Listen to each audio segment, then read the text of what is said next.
bitch. Got these away from me. Those are trouble. Your father would love these.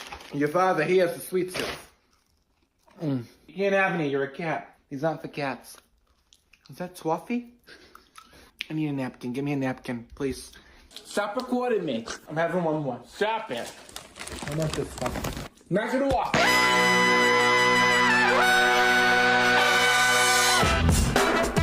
Good morning, sweet world, and welcome to the No Dunks podcast on the Athletic Network, a fine network. It's Tuesday, June 27th, 2023. I'm J.E. Skeets here in the Classic Factory, and alongside me, as always, Tess Mellis. Podcast listeners, this is for you. And over yonder, making the magic happen, super producer, we call him JD. Hello. There he is. Here we are. Shout out to the stream team joining us live right now on YouTube. Go get your No Dunks merch over at nodunks.com. Hoodies, t-shirts, mugs, tanks. New beach steppin' tank tops. Once you get one of these, you put it on your body, you hit the beach, you take a photo, you tag us. Simple as that. It's available in 3 colors, white, pink, and black. Again, nodunks.com. And hey, while you're over there, search for the Is This Good t-shirt that your boy Skeetsy's rocking here. Yeah, Matty O and JD would be ecstatic with you buying one of these from the Breaking Tea store. On today's pod, we're going to do a little NBA free agency primer test. We're going to get everybody ready for this free agent class. But first, it finally happened. Oh, yeah. We got ourselves a trade. That wasn't bad. I thought I did a pretty good Kirby there. Per multiple reports, the Hawks are sending forward John Collins to the Utah Jazz. Forget this. Swingman, Rudy Gay, and a second-round pick. This trade won't be finalized until July 6th at the earliest, but Collins to Utah for Rudy Gay and a second-round pick, Tassie. I guess we shouldn't be surprised that John Collins got moved, but it's pretty shocking, the return. Sure. This is like John Collins is a good car. And the Hawks say to the Jazz, hey, we got this good car, productive car. Got it a few years ago. You want it? The Jazz are like, okay, do you want anything in return? Nah, just take it. Okay, one condition, you got to pay the payments for the next 3 years. And then you'll figure it out. Maybe the car comes back. Talk to the car after, but we want nothing. We want nothing. Jazz are like, oh, sure. Yeah, we've been eyeing this car. A productive car. What's wrong with it? Hawks, listen, we just don't use it like we used to. Right. It's taking up room in the garage. It's taking up a lot of room. We've got a lot of expensive cars beside it. Yeah. So we just got to get rid of one. Jazz, opportunity. Pick this one up, baby. They're putting it in their garage, and it's going to work out pretty well with Lowry Markkanen, Walker Kessler. As a front court, you might think, it's going to be a little too clogged. But the Jazz always have played 3 bigs like that. They played Kelly Olynyk with Markkanen and Kessler, and I think they're totally fine with this. And I think this is good for Collins, being that he's not really a rim protector, and you can play with those 2 bigs. Yep. I think he can shoot it better than he shot it last year, which was below 30% from 3. But historically, he has shot it better. And again, they bought this car because it was a productive car. They got a great deal. They got a great deal. He scores a lot, and he can score. And I think it's a better fit because there will be more space in Utah for him to do his picking and rolling, which is where he thrives. Good situation for him. So I'm happy for him. For the Hawks, this is really, it's not an addition by subtraction, as Jeff Schultz put it. It's just a subtraction. Yeah. They just weren't using him right. It wasn't on the right team, or wasn't on the right sort of roster for him. And they lose out. They lost a talented guy. This is all about financial flexibility for the Hawks. Moving off of Collins, he's owed $78 million over the next 3 seasons. It allows the Hawks to drop far below the $182.5 million second apron and beneath the $165 million luxury tax threshold for next season. The swap also creates a $25.3 million trade exception for the Hawks. They have a year to use that. We'll see if they do. But that's what this was here. Oh, yeah. Right, because they've got a bunch of other cars, to run with your analogy, that they would like to use a little bit more to get out on the roads. Maybe Jalen Johnson, maybe AJ Griffin. Okongwu obviously is one of their bigs. And they have a bunch of forthcoming extensions, the Hawks do, in regards to DeJounte Murray, Okongwu, and the recently acquired Sadiq Bey. And they just had to fix their books here. But it is wild. Not really surprising what we've seen been going on the last little bit, but still wild that John Collins, who helped the Hawks, let's not forget, in 2021, helped them get, 2 games away from the NBA Finals? A nice run. And a month later, they gave him the 5-year, $125 million deal. And 5 or 6 months later, he was immediately on the trade block and had been there ever since, until he obviously gets moved yesterday to the Utah Jazz. But I think this is a really good example here of once a guy's name does get on the trade block, that you can lose a player. And I think his confidence took a hit. I have no idea. I'm just guessing here, but obviously his production declined over the last couple of years.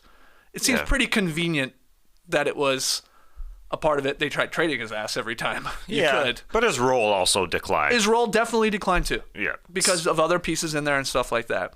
He's a weird player, right? He can't protect the rim, but he's not a great shooter. I mean, he was for a year or so, but that sort of disappeared. So great in the pick and roll, obviously can play above the rim. He's good, but he's in a weird position in today's NBA. I think oddly, he's more of a prototypical power forward from, 15 years ago, but because he's not a stretch big and he's obviously not protecting the rim, he's in a weird spot. But I think he'll fit better in Utah, and I think he needs a fresh start is what I'm also getting at here. For sure. Yeah. He'll be better with floor spacers, and being here in Atlanta, I thought, he's never going to be a good three-point shooter, but I think that the recent past, it's a little recency bias there with that sort of idea, because you said 1 year, and maybe just because it's been such a sour situation, it feels like it's just 1 year where he had a good shooting year, but there was a few. He had a 40% year back-to-back. He had 2 of them, actually. That's true. And then he had a 36%, which is average. But, you're right. The things sort of soured around him, and that could have factored into his subpar year last year. No doubt. But he contributes to winning. Even though he is a little undersized, even though he is a little slight, he needs to play with somebody who protects the rim like Walker Kessler. That'll help. Others that stretch the floor like Lauri Markkanen. That'll help. So when you think of him as an undersized player playing with other 7-footers, then he's not undersized anymore. Then he's a little bit more well-suited. And he gets after it defensively. I know he doesn't have a great reputation, but he makes winning plays. If there's a definition of winning, he gets it after it on the boards. He's just scrappy. He gets in the way defensively, in a good way. He gets in the way of offensive players driving to the hoop. He just does winning stuff. And I think he'll shoot that corner 3 fairly well. They had Jared Vanderbilt shooting that at the beginning of the year before he was moved. So he can shoot that ball. I think they're going to be pretty happy with him. This is just a good get for literally for nothing. Yeah. A very talented dude who was, in a different world, he was, it feels like light years ago, where he was averaging 20 and 10 for the Hawks. He was putting up good numbers. But here in a lesser role, he'll be productive and he'll help out. He'll help out winning. Do you think this is the Jazz sending a message to their fan base, to their other players, we aim to be playoff competitive in sort of an addition here? Or is this simply Danny Ainge, like you said, searching Facebook Marketplace, saw a deal too good to pass on, and the idea you bring in John Collins for next to nothing, build up his trade value, and then flip him at the deadline if he can play better than the 13-6 that he was giving the Hawks and sort of not being able to shoot the ball, and maybe he's just reinvigorated. That's not that far-fetched with Danny Ainge, the way he looks at players. Yeah, but he has been a Utah Jazz target for a while as well, right? True. So I don't think this is just one opportunity where he sees it on the website and says, click, click, can't resist this deal. I think they have wanted him for a while, and are they going for the playoffs? I think they have no choice with how hard they play, and with Lauri Markkanen. They've got a lot of talent. It looks like they're going to be at least a 500 team. That has to be the absolute floor for them, because Walker Kessler came on last year, wasn't playing at the beginning of the year, looking like a guy that you do not want to go anywhere close to at the rim. Lauri Markkanen ain't going anywhere. Now you have John Collins, who is going to fit really well with those three guys. Like, the league is going, air quotes, bigger in some ways. This is a great move. I think they can all play defensively together. The guards is a huge other big question mark. I'm not sure exactly what happens there, but I think they are going to be just by default a 500 team. They'll want to be too, because they owe a top 10 protected first round pick to OKC next season. So it's not like they're going to be likely. I mean, it's top 10 protected, so yeah, I guess you could, things could go bad, people could get hurt, and you could be like, all right, let's just get another great draft pick. But they would probably want to convey that pick, get out of debt to OKC. So that's something to watch here too, which is why I think they will try to be competitive. Whether it's a playoff spot, a chance for the play-in, I think it'll be somewhere around there. But yeah, we both agree this is a nice deal. One thing about going back to the Hawks here, Jason Walker, who covers the Hawks, who's a great follow on Twitter, he tweeted in talking about them probably waiting too long to get off of Collins here. The easiest part about a rebuild is the build-up, wrote Walker. You have rookie contracts, draft picks, cap space. It's when those players get to extension age is when you earn your money as a GM, knowing when to hold and when to fold, and not trading John Collins at max value a few years ago when it was pretty clear they didn't trust him long-term is the most glaring one. Do you have any thoughts there? Do you agree with that, disagree? I think there's some truth to that here. Yeah, but it's also what the Hawks did. They paid so many other guys as well. And so Collins, he's just a victim of the circumstance there. Like, they overpaid for guys, looking back, throughout the roster, right? They paid guys like DeAndre Hunter and Bogdan Bogdanovic, and they took on Clint Capella's contract. And so somebody just has to go, really. That's what it came down to.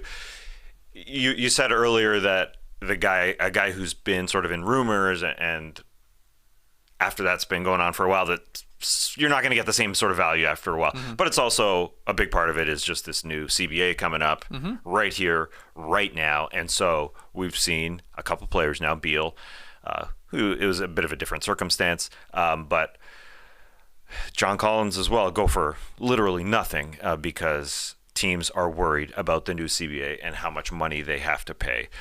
But also Collins in a scenario where he signed that deal after 2021. He was flying all over the place when they upset the Sixers in the second round. They went to the conference finals and they played the Bucks, and he was doing everything that the team asked him to do. He was pretty average in terms of numbers in the postseason. Like he wasn't even contributing a ton. He's 14 and 8.7, but those are really key, important numbers. It's like a little like Aaron Gordon is doing for the Denver Nuggets. Chip in when you need to. And so he can do that on any team. But yeah, things just soured. And I don't fault the Hawks for giving him that contract. But when they started building, like the chemistry was wrong. They started paying too many guys. And he soured for sure. He wasn't at his exit interview this past exit when they got bounced, and I guess you can understand why. I mean, he hasn't had a good couple of years there. What is John Collins' most memorable moment with the Hawks? What would you pick? He smashed it on Joel Embiid. He did. That's right. John the Baptist. I mean, he has some great dunks. Huge the highlight dunks. Reel is sick. Yeah. What about when he clipped the plane in the dunk contest? Not a good memory, Skeets. No, not really a funny memory. I find the goggles. Yeah, scarf, goggles. Had to take the goggles off. Couldn't see. Yeah, goggles. And then he clipped it. Luckily, he didn't fall. That would have been even worse. Goggles don't help see. That's the weird thing about goggles. They limit your vision. And I think, the Hawks front office, if you want to talk about limiting vision, they messed up in the last few years. They've now got a new front office. Mm-hmm. That was Travis Schlenk and his front office. Landry Fields, former NBA player, and Kyle Korver have taken over. And, this isn't good. They should have traded him 12 months ago. You could say that about Bradley Beal. You could say that about a bunch of players. But now with this new CBA, with the new details coming out these last couple months, GMs are getting worried and talking to their ownership and saying, oh, damn, just give that guy away. I mean, that really talented guy. You can't have these super expensive rosters and be fighting to get into the playoffs. Yeah. I mean, if you're going to be, flirting with second aprons and stuff like that, and none of them really want to because it's going to really limit your abilities to obviously trade and add players and all of that. But if you are, you better be good. You cannot be paying, just way too much money for a middling team. Yeah. So they had to do this, really. There's some scenarios where, like, the Suns and Matt Ishbia, if they happen to be mediocre, no one's going to feel sorry for Ishbia. He makes money fist over fist in the mortgage market. Sure. Though the Warriors, championship after championship after championship, if they have a couple years where they don't win, it's already paid off. They have a new building. Everything's fine. But I understand there is a bottom line for most teams. Yes. There ain't a money tree for most teams. And I think the Jazz just are one team now that used a bunch of cap room here. Instead of in free agency, they used it on John Collins. And it's not a destination spot for free agency. It's not. So this was a smart maneuver for them to go get a very, very talented guy to help out.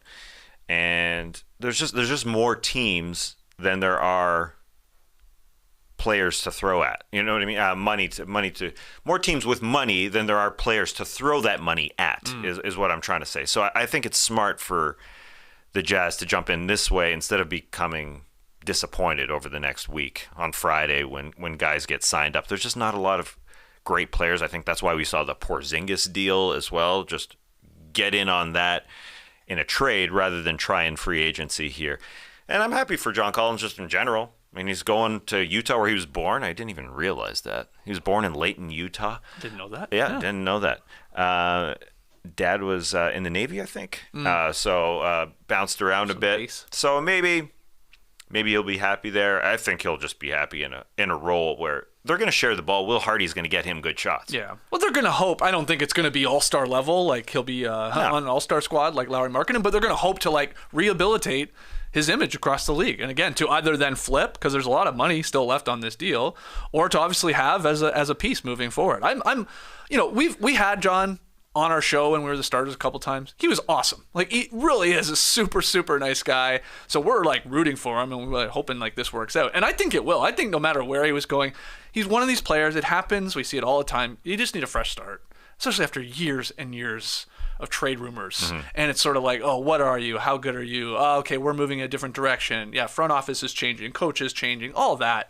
It's gotta, I mean, some players can power through it, they're pros, and it's not like he wasn't. I mean, he's still showing up and working. Absolute but it has to have an effect on you. Basketball is a lot about confidence. It really is. And I think his was hurt, especially this last year. Definitely. So, yeah, I think a fresh start will be great for him.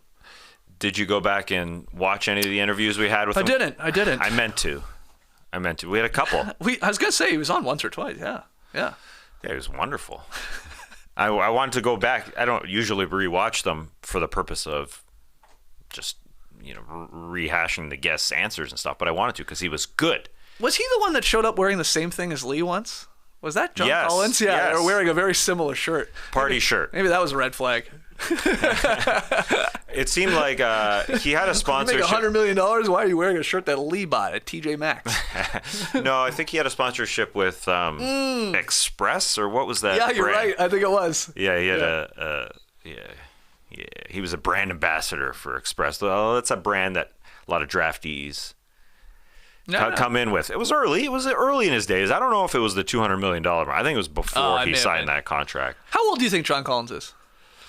Well, he hasn't been around 25. You're right. He's not even 26 years old. Yeah. By the start of next year, he will be.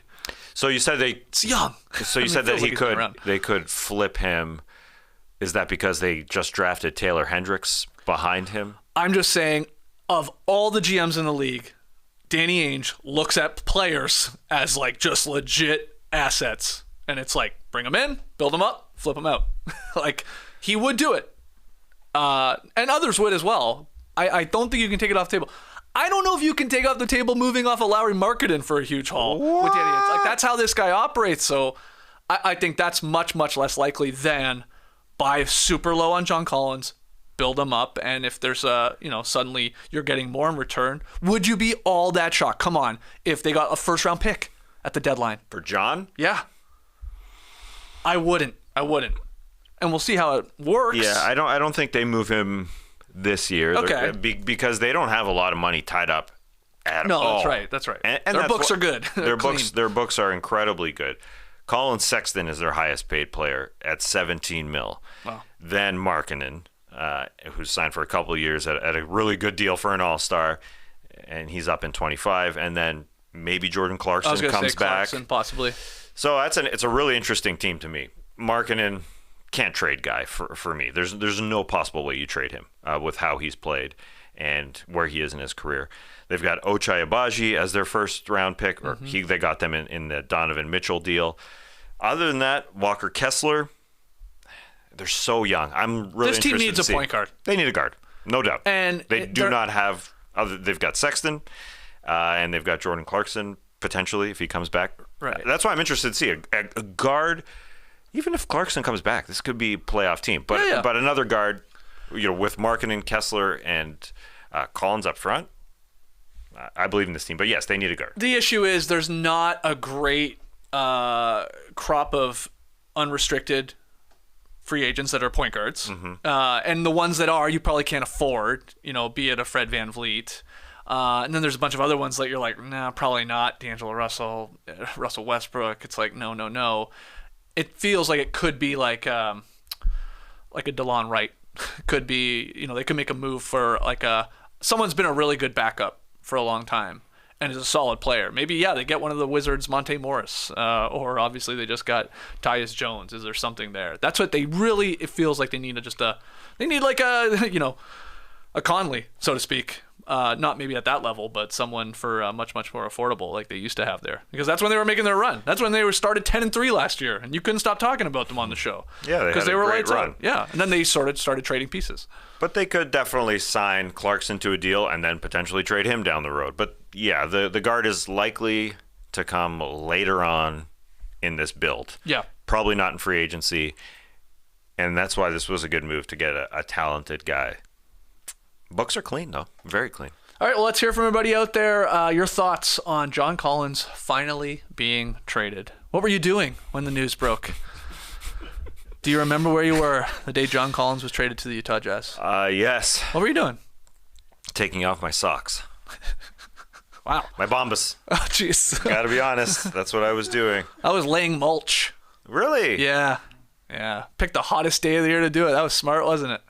But that's what I was doing. And then I came in. I was like, oh, damn, John Collins got traded. Or you came in. Yeah.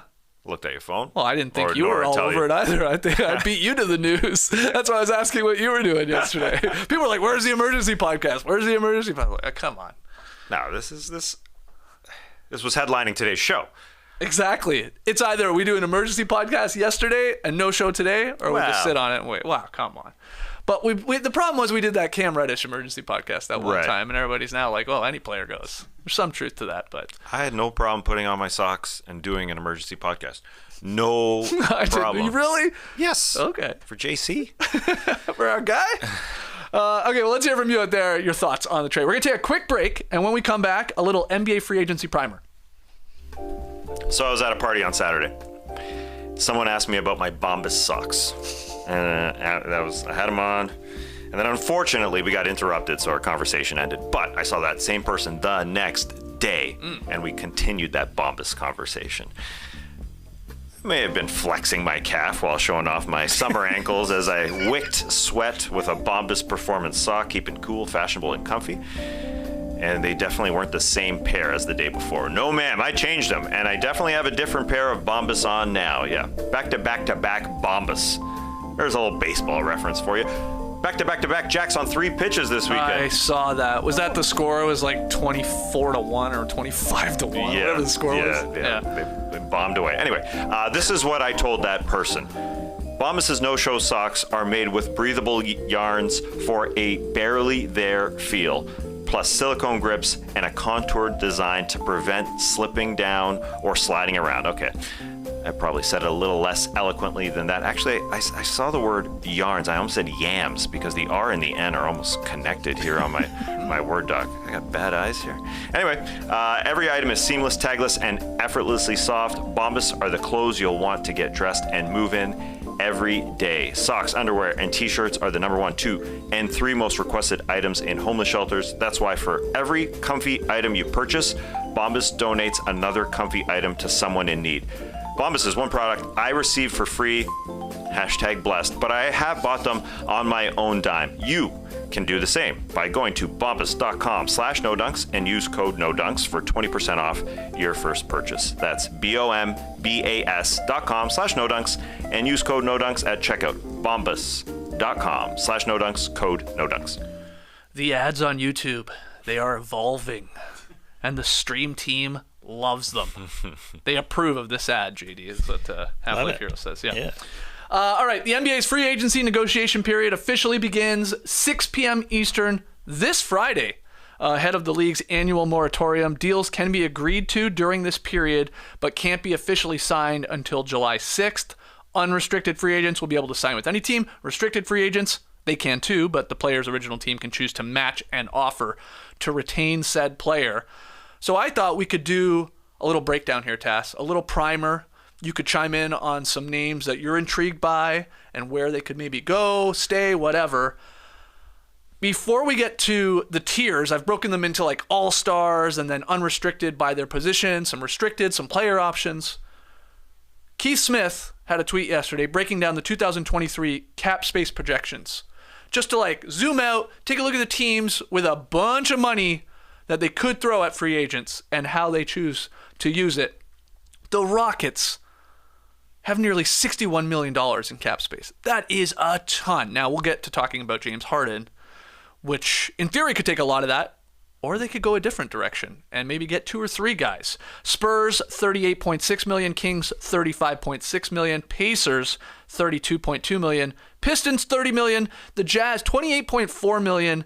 The Magic, $23.9 million. Important note about the Jazz, you may have seen other sites noting that the Jazz only have $12 million in cap space, but that is likely factoring in Jordan Clarkson's cap hold, which Keith did not. I saw him note that. So that's why that number there differs than maybe some. But the Jazz, either $12 million if you're including the cap hold on Clarkson, and if you're not, 28 plus.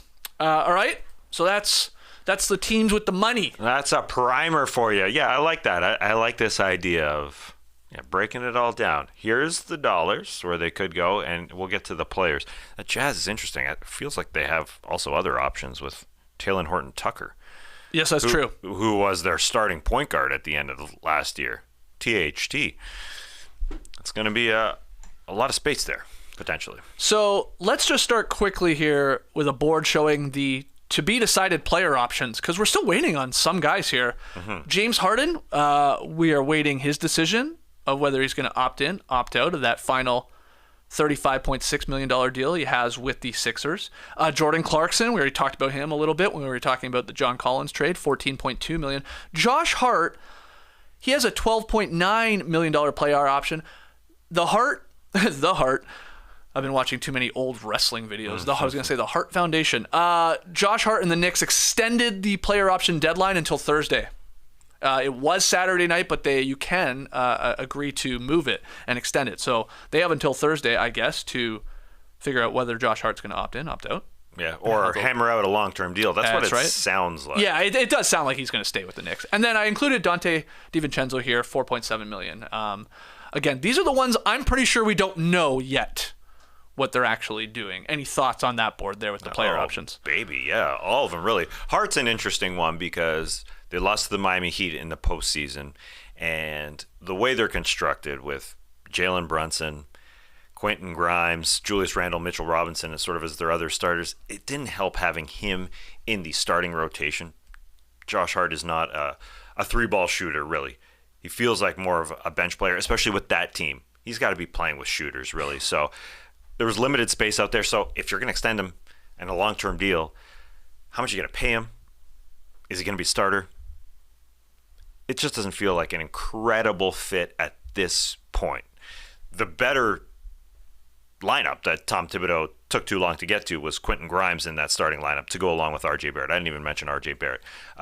So, it's Grimes or Hart in that starting lineup. Anyways, I'm getting a little into the nitty gritty. They just need a little bit more shooting. The Heat were saying, Randall, shoot that. Hart, shoot that. Hart was funny isn't because remember it. he couldn't miss a three.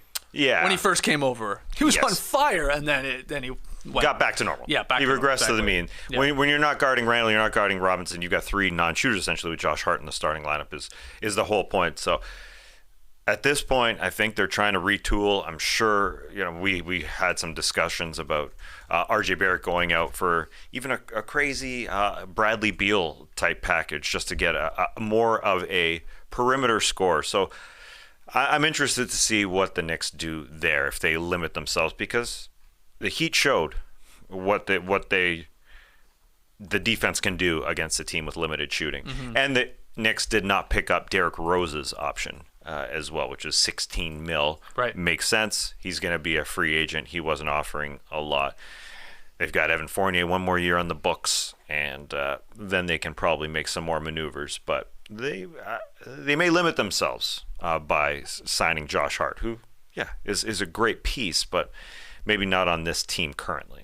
As for Harden, he is expected to opt out of his $35.6 million deal with the Sixers for next season before that Thursday deadline. Hit free agency on Friday. It's whether or not he is staying in Philadelphia or is this rumor that started months ago, the idea of going back to Houston, legitimate or not? Or is Harden and his team sort of using that as leverage to get more money from Morey and the Sixers?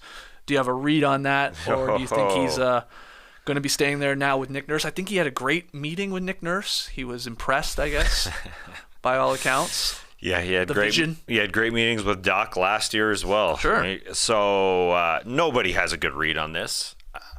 James probably knows where he's going, maybe. But this is the one situation that's confounded the most people in the basketball world. Why would he go back to Houston? Right. If they're not going to win? But maybe he's cool with that. Maybe he just wants to roll out the ball and play basketball and not win. That would be the very strange scenario, because he's not going to win. These are his years, if any, that he's going to win. Right. And he won a couple games in the postseason for the Sixers. I think coming out of the playoffs, even though he had some stinkies against the Celtics and to end that series, I think this was the playoffs where people would say James Harden had the best reputation coming out of it, even though he had bad ones. Oh, wow. He had game winners. We had two 40-point games in that series. A lot of highs, a lot of lows. Yeah. So it's strange, but you want to win or not? You have a better chance of Philly, more pressure, or no pressure whatsoever. How would you feel if he actually went back and just signed with the Houston Rockets and sort of ended his career getting paid and scoring a lot and getting a lot of assists and maybe accolades, but not a lot of probably team success where they are as a franchise? Like, would you judge him for that? Like, would it sour you in how you think of maybe his legacy if that's ultimately how he plays this? I don't think he will, by the way, but if he does, I think I'd respect him more. No, come on, really? I know, it's weird. We want athletes to go for it. But I don't know. Okay. Maybe he's a unique guy. It would be weird. I don't know. As far as his legacy goes, I don't think it's really going to change all that much. Like, he's not going for it. If he gets a title, his legacy obviously changes if he actually can help a team get to a finals and win. Yeah. Well, they had a good shot. It ain't going to happen in Houston. They're up 3-2 on the Celtics, and they didn't. So I don't know. Then there's this indirect talk here about trading Tobias Harris. There's lots of rumors that the Sixers, to try and build up the team around potentially Harden and Embiid, that they would trade Tobias Harris. But I don't know. Maybe it's just better for the Sixers to move on, even though Harden is a really good player and won them games, to just try and put more stock into Tyrese Maxey and not handcuff them with more moves. So maybe Harden's doing them a weird favor in a way. I think they are just having to figure out how many years and what's the money here for him to stay with Philadelphia. I do think he will go that direction. You have a bunch of decisions that they have to make in Philadelphia, though. Paul Reed will be a free agent. He's restricted, so they can obviously offer any deal that another team throws his way. George Niang, Jalen McDaniels, Shake Milton, Montrezl Harrell, they're all also hitting free agency here. But yeah, James Harden will very likely be, again, opting out, testing free agency, and I think it will just be what's the money and for how many years. And I think it works if it's not a 4-year deal, you know what I mean? I think obviously Philadelphia would prefer like a 2, maybe 3 for a lot of money. He's going to get a ton of money. Led the league in assists. Is good. But you could see the Rockets throwing more money at him and Harden potentially saying, yeah, I'll do that. Right. Rather than go to Philadelphia for less money. There's not too many individuals you would say that about. Like, that would be a unique circumstance. Sure. All right, well, let's move on to the actual unrestricted free agents. I've got this first board here as all-star level players. Okay, so they, let's say they were all-stars in the last 2 or 3 years. I think all of these guys were. And the list is Kyrie Irving, who's unrestricted, Fred VanVleet, who declined his $22.8 million player option, Chris Middleton, who declined his $40.4 million player option, and Draymond Green, who declined his $27.6 million player option. So Irving, VanVleet, Middleton, Green. Who intrigues you? These are some of the best players available, period. These are the best players. Yeah. Along with Harden. Yeah. Kyrie is sticking in Dallas. Most money. They gave up a lot for him. There's that story out there that he's already recruiting for the Mavs with LeBron, right? Feels like he's staying there. Yeah. So I think we can probably take him off the board. Fred VanVleet, so interesting. Feels like Houston's going to splash. If they don't get Harden, they're going to throw money at VanVleet. Shouldn't they want VanVleet more than James? Yeah. A little bit more on their timeline. Yeah. Absolutely. But also, it would be a very Toronto Raptors thing to bring him back. I know it sounds crazy. Mm-hmm. It doesn't feel that way. Gary Trent Jr. coming back, I think, because he kind of saw the potential for Fred to leave. Bigger opportunity, more room to roam back there in the backcourt. He would be the lead guard right now. He would have the ball in his hands a lot. But new coach, new system. Yeah. That part of it as well. Yeah, this would be a Raptors thing to bring Fred back. Just run it back. It's a mediocre team. Let's do it again with a new coach in Darko. So I don't know. He could go both ways, but I know the Rockets are going to spend some money. It feels like they're going to, either throw it at Harden or throw it at VanVleet. Throw a huge bag at Fred VanVleet. VanVleet's interesting because you can sort of see him in a lot of places. Mm-hmm. Like the Rockets, he would, in theory, be like a stabilizer, right? You could see him as a bit of a mentor, obviously a floor general on a team that's trying to rebuild with a bunch of young talent, and they want to start winning some games. I mean, They've been bad for 3 years running now. Udoka there now. They want to start winning some games. Or you could also see VanVleet. I'm not sure what happened through free agency, but you could see VanVleet being like the final piece to push a team to the next level as your third or fourth or whatever best player on a squad. So he fits in a lot of places. But then there's this ugly truth of, is VanVleet going to be overpaid immediately as soon as he signs this new contract? Is VanVleet that good to be a $30 to $33 million a year type player? He's 29, so he's sort of in his prime. But he's good. He's scrappy. But he has his limitations too. He struggles to stay in front of super fast guards. He struggles at the rim. Sometimes his shot leaves him. So I'm with you. I could see a team like Houston. I think he comes in and he just makes everyone a little more professional. Because that's how he's just made it in this league as an undrafted guy and betting on himself and winning a chip and all that. But I think it's gonna be a bit of a tough contract to swallow. Maybe moving forward, but maybe some teams don't care because they got the space. He's become a free agent at the right time.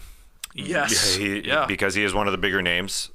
He would fit perfectly in Miami. I know it's not easy to make the math work, but they're trying for Beal. They're obviously going to try for Lillard.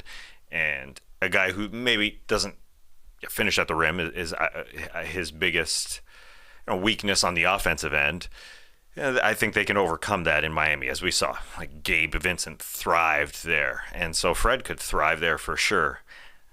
the math probably doesn't work in a sign and trade. Maybe you sign and trade him back for Kyle Lowry one more time, just to make it work. But yeah, he's going to make a team better. I get what you're saying in terms of the years, maybe a few years down the road. Do you, as a Raptors fan, want Fred VanVleet in uniform at the start of next season?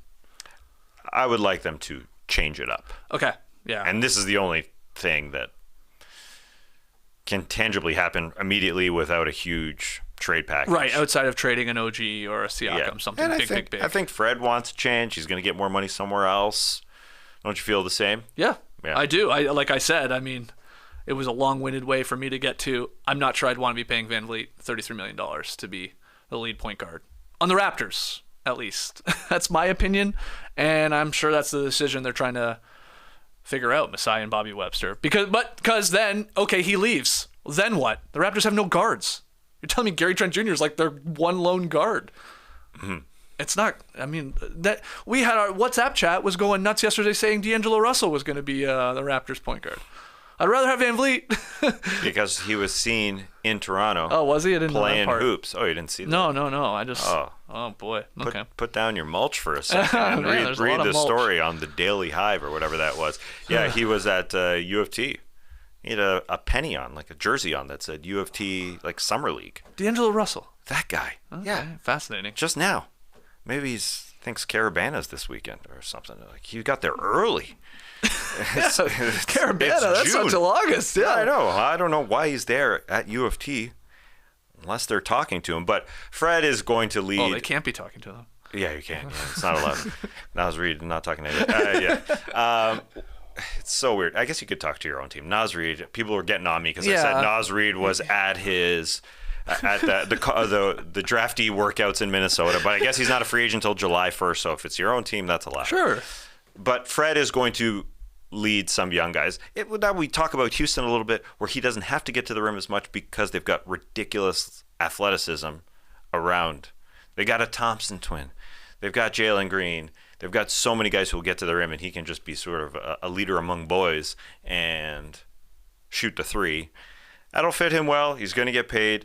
The end of the contract is the worrisome part with Fred, if it's a 4-year deal, for sure. All right, let's go to the centers in unrestricted free agency. Oh, we're not even going to talk about my man Chris Middleton? Oh, you okay? Go ahead. I mean, he's not going anywhere. You've already said that. No, he's not. I don't think anyone else on that list is going anywhere. Like, I think of, like, the top 10 free agents available, I think the only ones I can actually see leaving are VanVleet, maybe Kuzma, if you even include him in the top 10. Yeah, he'll leave. Yeah, Chris is staying. Those are the only two, because I think Middleton's staying. I think Draymond is ultimately staying. I think Harden is staying. Of these big names. Yeah, I just wanted to tease people a little bit. But no, Middleton ain't going anywhere. I totally agree. He was literally one of the best players out there, one of the best 3 players with Kyrie and Harden, with what he's done in his career. But I don't think teams are offering him a ton. Like, a ton more than what the Bucks are going to offer him? Probably not. But this guy is a really, really good player. Yeah. So in a crop that doesn't have a ton of players, I'm a little surprised that there aren't more rumors about him leaving. Here's what is happening already with this new CBA on the horizon. Players like him, this sort of middle-class player, not elite, not superstar players. It's these players, VanVleet to some extent, Middleton. It's going to be really difficult to make those guys 30 to 35 million or even 40 million. Like, that much money for that level of player is going to crush teams. It's like, this is what people said, the quote-unquote middleman is going to get screwed here. But that's what the Bucks are going to pay him. They're going to, not but 40. No, I mean, he was already under a huge contract. Yeah. Yeah. So they're going to actually, like, okay, we're going to lock him up for a couple more years, probably on a cheaper deal. That's smart. And they're still, you have Giannis. You can still win a championship. Yeah. So you pay a guy, a little bit more than the market would because you have championship aspirations. He's going to get the best deal in Milwaukee. He's Giannis's right-hand man. He was part of the coaching search for Adrian Griffin recently. Is that tampering? So he's going to be there for sure. He's going to be there. Well, there's another name on the Milwaukee Bucks who is an unrestricted free agent. Let's go to the centers. We got Brook Lopez. We got Vucci baby. We got Poeltl. We threw on Christian Wood. And just because I wanted a 5th name, I threw on Mason Plumlee. So Lopez, Vooch, Poeltl, Wood, Plumlee. These are the unrestricted centers of note, Tass. Yeah, now we're getting into the guys that could move, right? Brook Lopez, hot rumors of him going to Houston. I'm surprised that there hasn't been any chatter. Maybe people just don't like talking about Milwaukee, but any chatter about him staying with the Bucks. This is a team that wants to win a friggin' championship. They're a 1 seed with Brook Lopez as their center for a long time. Do they just want to get younger? Or are they going to bring Brook back? I think they're going to run it back. I think they're going to get Brook in there. Maybe they don't want another tampering hit like they had a couple of years ago when they were trying to get Bogdanovich. They lost a draft pick for that, so maybe they're just keeping quiet. But it's been oddly quiet, I think, regarding Brook Lopez. Then, we moved down the list here. Vooch, wow. What a wild ride it's been for Vucevic. He was getting from an all-star, dealt for 2 first-round picks from the Magic, and I guess he's going to come back on a cheapy contract with the Nuggets, with the Bulls? Probably. Yeah. Yep. Pirtle's got to go back. Smooth move by the Magic, selling perfect. quick, selling high, getting first-round picks. You imagine that right now? Good luck. No. Yeah, it wouldn't be a chance. No. They sold at the right time a couple of years ago. This is exactly what the Hawks should have done with John Collins.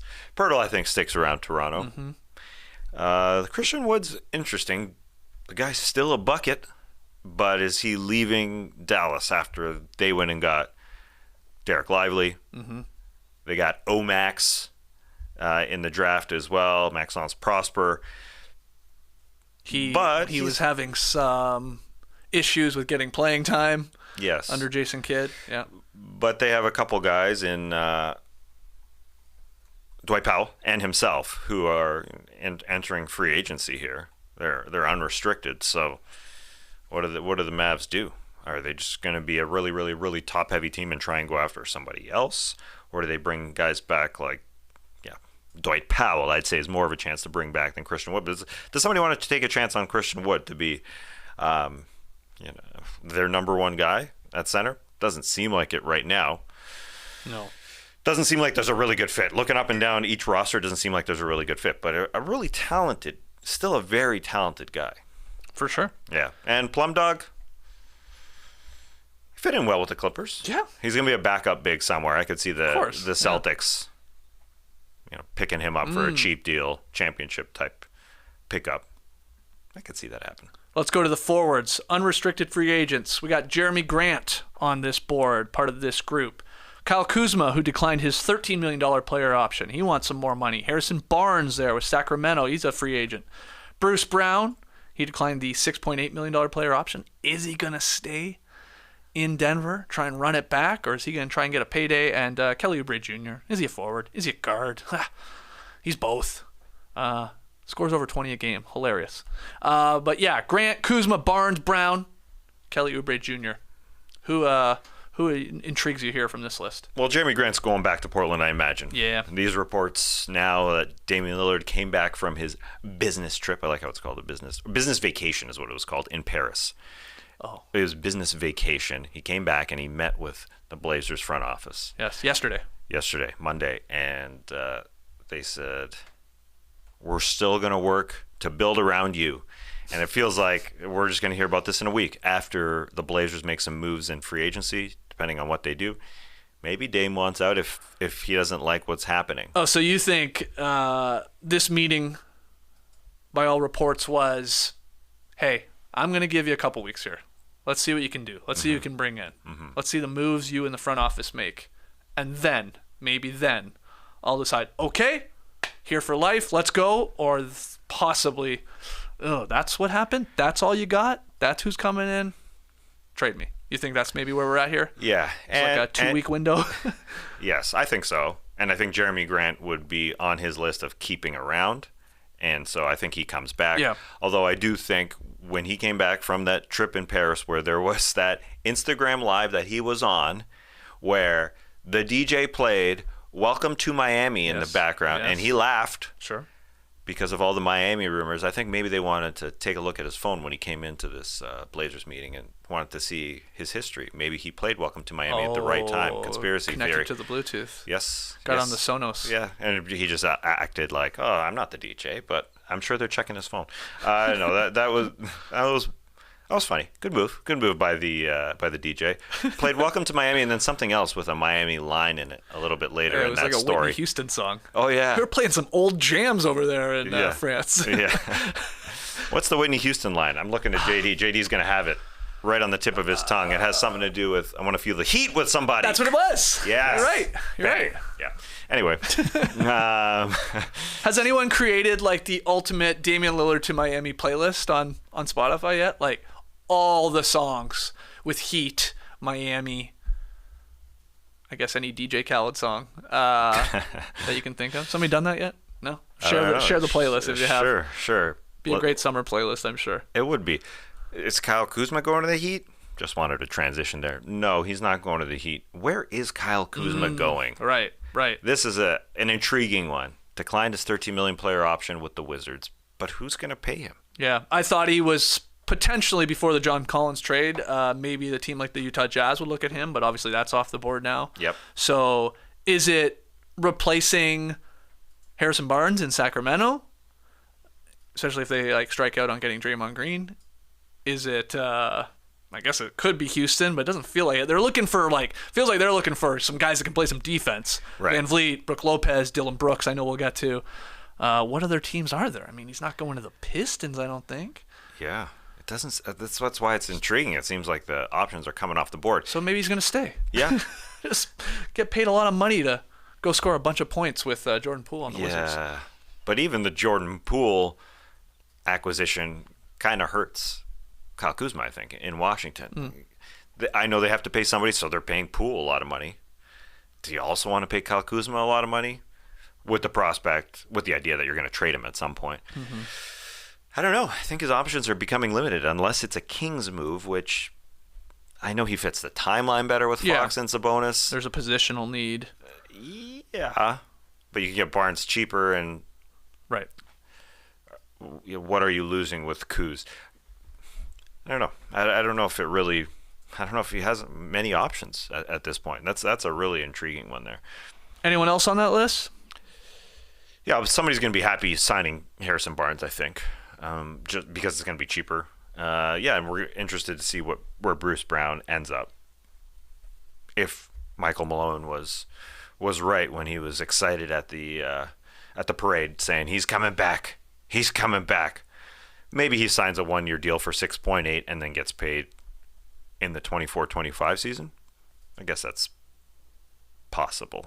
Would you do that? Well, he could he could get like a little bit of an increase because he's already declined. Oh, sorry. That was the number. No, that's it's like a 7.8 or something like that. It's something like that. Yeah, so it's not much of an increase at all. But then with the idea that he could sign the extension, it's possible. I think it's just really he has the decision of get paid way more with some team. Some other team, which a lot of teams would like a player like him, and he would get like double that basically, I would think, or close to.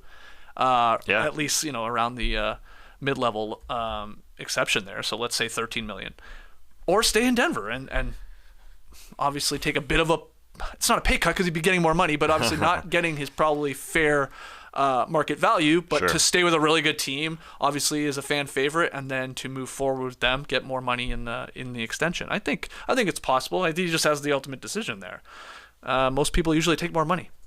Yeah. in all walks of life and all professions, mostly. Yeah, the Kings, how much are they gonna pay for Kyle Kuzma? If you don't like it sounds like. Yeah, I'm just a little reluctant to. He's not going to solve the defensive issues. Right, he obviously was a really good defensive player, getting down in his stance during the 2020 bubble as a supporting player. But I think people sort of overvalue that and say, "Oh, he's a champ, maybe because he's got this reputation, but this online reputation." But he was a bench player for them, and he did help out. There's no doubt. You don't see Kuzma, but starting lineup as your 4 to help out this shoddy defense. That is exactly. I mean, he'll give his effort, but I don't think he's turning around that defense. You don't think Kuzma's going to be like what Wiggins blossomed into for Golden State, what Aaron Gordon sort of became in Denver? You don't think Kuzma can? He's not a shutdown defender like Wiggy was able to do. But maybe it's anyone, and this would be a lesser role for him. He's not going to take as many shots as he did in Washington if he's on the Sacramento Kings. So I don't know if it's happy times for either party. Just a final note on that, list there. I think James Edwards III, great beat writer for the Pistons at The Athletic. A lot of Pistons fans want them to make a big offer to Cam Johnson, who's restricted. We'll show and get to you in a second. But he wonders, and maybe they will, but he wonders if Harrison Barnes on a shorter deal coming to Detroit as a vet to help that squad makes a little more sense. I don't mind that. I think there's something there. I know it's not flashy. It's like, wow, as much as Cam Johnson would be. Yeah. To pair with Cade and Ivy and the bigs and all the talent Thompson now there. But I could see that. I could see like a Harrison Barnes coming in on not 4 years by any means, like a much shorter contract. Still expensive, but they have some space. Yeah, I saw James Edwards write the desired players for the Pistons. Top of the list, Cam Johnson. To fit perfectly with their timeline. Pay the man. That's a air quotes winner type guy. Then you go down the list, Barnes. Yeah, you'd fit for sure. I just wonder. It's like him and Bojan Bogdanovic. They're kind of not the same type of player, but the same part of their career, and they were almost moving off of Bojan Bogdanovic. But you do need vets. You do need some old guys in the room. So yeah, you'd help. Yeah, I'm with you. All right, let's look at the guards. It's not that sexy. Unrestricted free agents. Once we remove, Kyrie and like we said, Harden, who has a player option. We got D'Angelo Russell. We got Russell Westbrook. We got Dylan Brooks. Threw on Karis LeVert. And then I threw on 2 Heat players. Many more names, but we got Max Strus and Gabe Vincent, who are unrestricted free agents. Talk about some decisions there for Miami. Yeah. What do you think of the guard pool when it comes to the unrestricted free agents? Yeah, the Heat just starting there. That's their starting backcourt. Yeah. That went to the NBA Finals, who were making the minimum in both cases, $1.8 million each. Mm-hmm. And they wanted to go, real heavy and replace those guys with Bradley Beal when they were talking to the Washington Wizards. I think they just wait and they don't pay Strus and they don't pay Vincent because they're waiting probably on Damian Lillard. I think Dante DiVincenzo could be a perfect fit there as well from the Golden State Warriors. I don't know how much they want to offer though. If the Lillard thing doesn't work out, DiVincenzo we saw him on the board earlier. He has a player option. I imagine he says, nah, I'm not going to take that. He kind of bet on himself last year, a 1-year guaranteed year with the Warriors and then a player option here. And he looked good with the Warriors. And he seems heaty. Like he is a ball hawk. He shot 40% from 3.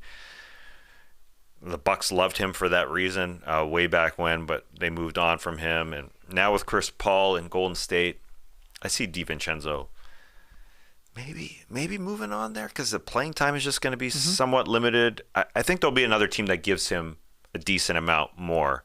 Like more of an opportunity. Yeah, and when he says... And money. And he could fill in for Max Strus if the Heat move on from Strus. But Strus and Vincent deserve a couple paychecks for sure for what they did. So if you were putting those 2 guys in order of importance, if you're Miami, Strus or Vincent, how would you go 1 and then 2? Super tough. It depends how they fill out the rest of the roster. Probably. That's an easy way out. Yeah. Probably Gabe was more instrumental. Oh, interesting. Yeah, it's tough. They're both important. And then we get to the names like Russell, Westbrook, Brooks, LeVert. Brooks feels like he's going to Houston. I mean, that's been out there for a long time. It makes sense. I can just see Udoka liking that sort of type of player, that mentality. Mm-hmm. Maybe there's even some similarities to how he used to play. He's got that dog in him. I could see that making sense. It doesn't feel like he's obviously going back to Memphis. They'd be like, bye, see you later. It's all your fault for all this. So that to me makes sense. There's a little one of the pieces. There's a little Marcus Smart there that Udoka used to have with Boston. Yeah. So I think he'll go there. But yeah, these other ones, D'Angelo Russell, I have no clue. Westbrook, I think, stays with the Clippers ultimately, but at what contract? Let's get some weird situations here with players that were obviously very successful and are still good in spurts. But, yeah, I don't know. Yeah, fun list. He's still only 34. He's going to turn 35. They almost replaced him with Malcolm Brogdon. Right. That 3-team deal that The Clippers said, nah, we don't like injured players. We're out on this. And so Boston had to go somewhere else. And they traded Marcus Smart, obviously, in that 3-team deal to get Kristaps Porzingis. So, yeah, will guys like Russell and Westbrook sort of just latch onto somebody in a few weeks when, like, the Heat have made their sort of moves and they say, okay, we'll grab onto somebody. I mean, I don't know why I said the Heat. Yeah, cheap. Yeah, the cheap. That's what's going to happen most likely. You'd think so. Russell, in a different situation from Westbrook because he's still in the prime of his career, and so I'm sure he wants to get D'Angelo. paid. Yeah. Russell, right? Oh, you keep saying Russell. Double Russells. What are you talking about? Yeah, D'Angelo Russell's 27 and Westbrook's 34. So different parts of their career.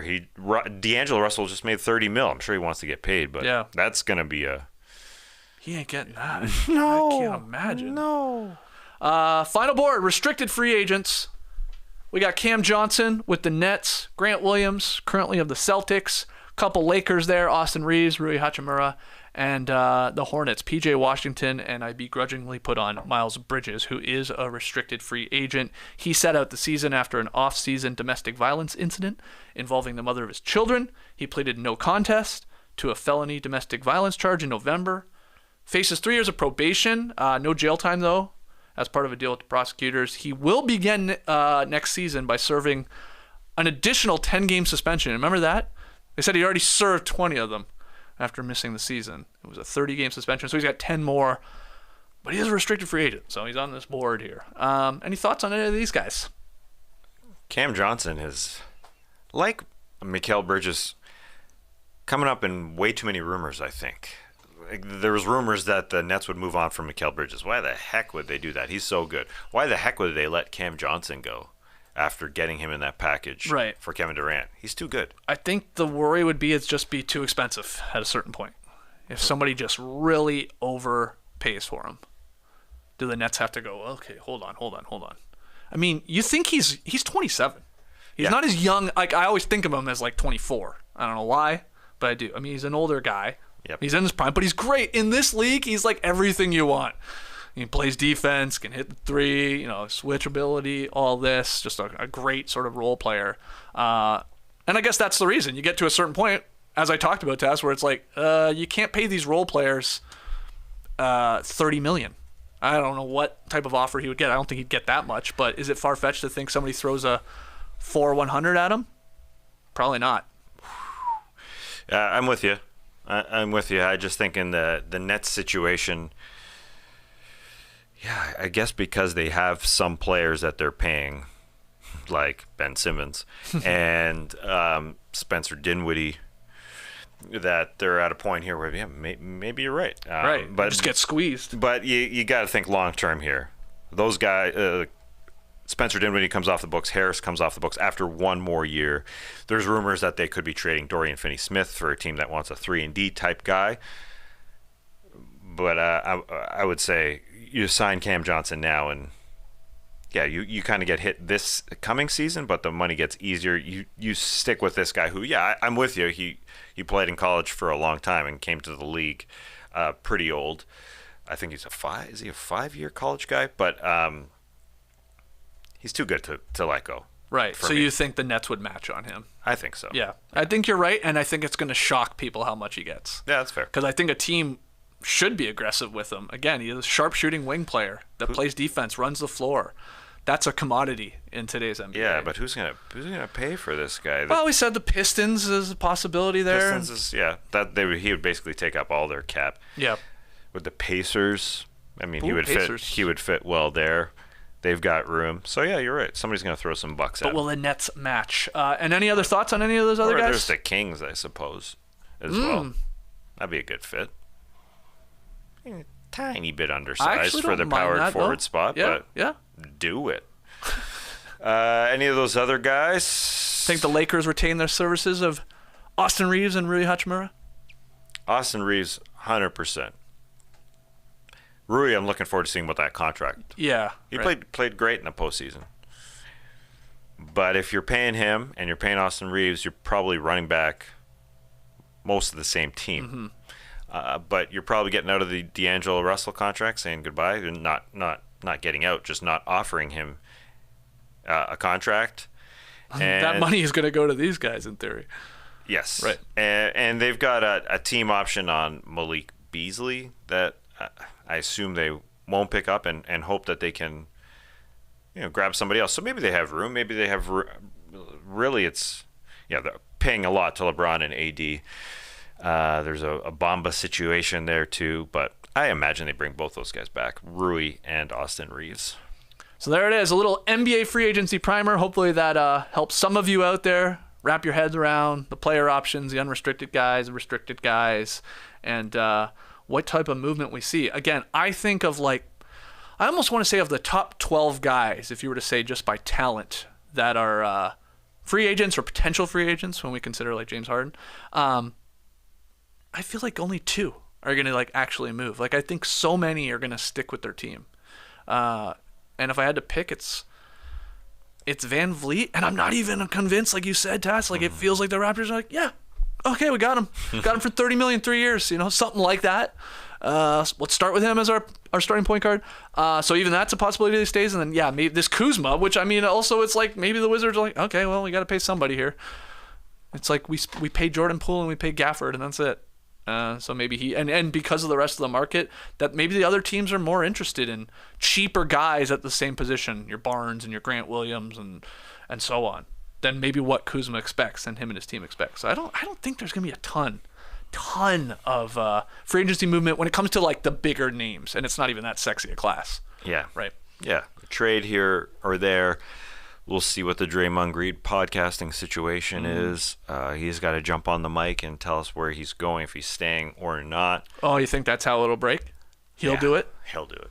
Yeah, that's a good point. I hadn't thought about that. Yeah, I think he was in France talking about the content plan with LeBron, I think. I think that's what they're discussing. All right, let's get to Tweet of the Night. Tweet of the Night. Wow. Speaking of content, Tweet of the Night. It started with Kelly Iko, our guy. Yeah. He relayed a thought from new Rocket, Amin Thompson. He said, Amin Thompson did, that League Pass is a bit overpriced, which a lot of people were replying and saying, I'm into that. I get it. But Mike Vorkunov, our guy at The Athletic, threw this very, very interesting information about League Pass into a tweet. Fun fact, written into the new CBA is that all NBA players get NBA League Pass for free, except 10-day contracts and 2-way contracts. So the guys that could actually, it'd be really nice to have it for free, don't get it. The 2-way guys and the 10-day guys. Yeah. The guys that are not making nearly as much money as, your lottery draft picks and all these guys in the league. But everybody gets it. That is hilarious. That is very funny. How many actually go through with setting it up? What's the percentage? Oh, great question. Of the, how many players are there? 350? 400? More. 4 to How 450. many of all these guys that get League Pass for free through the CBA, I'm sure they get an email or something. Here's your promo code. But you got to set it up. Yeah, exactly. Mm-hmm. How many actually go through setting it up? I'd love to know the answer to that. 5%? 50%? I think it's low, but who knows? I'm going 50. That sounds high. They probably have somebody do it for them. Yeah, okay, that's fair. Yeah, or they care. What's League Pass cost now? I don't know. Like $100 now. I think it's down to $100. It's gone down a lot. It used down. to be way too expensive. Why do you think it's low, though? I mean, these are the biggest sickos there are. Why do you think? Why do you think the percentage of low, of people who? No, he's just saying people would just pay for it. Why do I think it's low that NBA players? He's saying why do you think the amount of players who use that freebie is low? Is what he's saying, because they probably just pay for it. How many other podcasts are you firing up and watching and listening to, JD? Great question. Because all you do is make podcasts. Mm-hmm. All you do 24/7. Think about producing podcasts. That's true. Doing podcasts live, banking them. Yeah. But I guess my point is, maybe the NBA athlete. They don't want to unplug. Though we know LeBron watches all the stuff. Kevin Durant watches all the stuff. Yeah, there are definitely. There's definitely I remember the players coming in saying, "Oh, I know the starters. I watch the starters because I watch NBA TV." Well, we always sickos. thought it was just on in the facility. Yeah, there's that too. There is that. But Amen Thompson is a sicko. Certified sicko, because did you see the clip of him being tested on his draft lottery knowledge? No. I don't know who it was. Apologies to who did it. This woman was asking him, like, with the tiny mic, and they made a short out of it. Like, she would give him 2 players, and it was like, who went higher in the draft? Just, random players. He was nailing it. Some were not easy. Some were like, damn, he called a tie on one of them. Oh, no, they got drafted the same position, the same number. Right? Yeah. See? He knows his stuff, so he just wants a more affordable league pass. And he pays for it. But now he gets one. He gets one. It's great. But he pays for it because he's complaining about how, maybe he couldn't afford it before. Yeah. That's expensive. Sure, it is expensive. Sure. Now he's got it. Thanks to that little tidbit there from Mike Vorkanoff. I never had heard of that. Never heard of that. Be great, like next year, first thing the number 1 draft pick says. Somebody asked him, "You excited to be going to, Houston?" Nah, I'm more excited for the free league pass. Yeah, why not? I was excited for my free New York Times subscription. I know, it is a cool thing. It's pretty cool. One of those little perks. You're like, sweet. These guys are millionaires. Except the 10-day contracts and 2-way players. Yeah, they need to. bummer. They got to get the union on that. That's got to be in the next one. Yeah. In the next CBA. Give it to all the guys. Yeah. It's just all the details you got to work out. So a guy signs a 10-day in March. Oh, got to get him his promo code. Wow, He wasn't on the list in October. Well, maybe with the 10-day guys, you now have the ability with League Pass to just buy single games. So maybe you would just throw them a couple games, right? Here's 5 free games you can watch because you're only here since March. There you go. There's something there. Yeah, we can work on that. Poor guys sleeping in the facility just so they can watch for free.